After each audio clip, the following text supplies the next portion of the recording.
Sinibingelele nonke babukele emakhaya. Igama nguSimangaliso ungwakwamtshali. Umagalela gase njengengonyama uLinda Mkhonto umtselenduna uMasi avutshelwe echobeni uKhondlo ukugebisa baye beshoke nabaziyo bathi nenkosi ayiqedwa. Njengoba nazi ke babukele emakhaya namhlanje impela kuphansi phezulu ikhansela liyasebenza ngempela ongabone namhlanje akasophinde abone ikhansela laseWatnani uMr Madinane njengamanje futhi sibuyile sila kumhlangano womphakathi la khona akazokwenza izinto ezithile ekuyizona akazosi-addressa ngazo njengamanje ukuthi kahle kahle njengoba esebize umphakathi la ehholo kwenzakalani. Siyabona nje isiphithiphithi sona sikhona khona nezikhulu ezithile impela eziqhamuka kwezinye zeindawo, kodwa ngiyacabanga ukuthi uyena ozobe sesi-address ukuthi obani nobani akuyibona abakhona la kulomhlangano. Mr Madinane, over to you. Angibingelele bhuti wami namhlanje Mantshinga. Igama lami ke nguMondli ngokwaMadinane, ward council wakhona la eWembeze ward 9 ngaphansi kwenkosi langalibalele local municipality. Ngithunywe umbutho kaANC ukuzosebenzela umphakathi wakule ndawo ward 9. Usuku lami lube lude kakhulu namhlanje bhuti. Kodwa njengamanje besine community meeting ebesinayo nomphakathi othinta ke indaba yemigaqo njengoba sibuka isimo semigaqo yethu ukuthi asilungile ayimihle kakhulu imigaqo.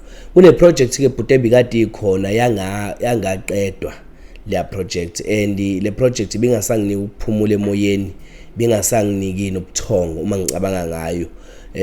Sibonga ukuthi ke sekuzofika egcineni umasipala la ungifonele khona ekseni wathi sesimtholile ucontractor omusha ozosiqhubekela nalomgaqo ngoba lo contractor omdala uhlulekile ukwenza umsebenzi. So siyafisa futhi umasipala ukuthi ke umuntu mayehlole le project kube nezitepo ozozilandela usithathe, and lo muntu abe exposed ukuze engekaye kweminye imikhandlo aphinde futhi nakhona ayomosha enze njoba ke kwenzeke kuthina kule ndawo se ward 9. But sesiqhamule no contractor omusha usethuliwe emphakathini uze noma sithathe indlela zomthetho ezokwenza ukuthi umuntu angasho ukuthi mayithola umsebenzi athola imali bese ehamba kanjalo engakhokhelanga iveni abalokuza abasebenzi, ngoba njengamanje amtholi ukuthi kunabantu abahamba bengalokuza bengakhokhelwa. Kodwa esizokwenza ke nganza kwethu engifisa ukuthi enisibambisane khona namhlanje sizokwethula contractor omusha. Akusiyena lobe khona sisadila naye. Uyazi mfowethu naba yabe befika elokuze office la beze besho ukuthi naye ngazi ukuthi sekunesiteleka esifufusayo. Ngoba ngisho ukuthi lento le into yangokuze yango-April silokhu sithi kuzokwenzeka abantu basithi siyabathi sizobatshengisa. Uyazi nathi angazi bangako contractor afike nabo befike bebone elokuze scope of work elokuze sisele. Abasebenzi ngasiqashanga abasebenzi abasha sibuyisela abakade bekhona futhi abaqashwe emphakathini.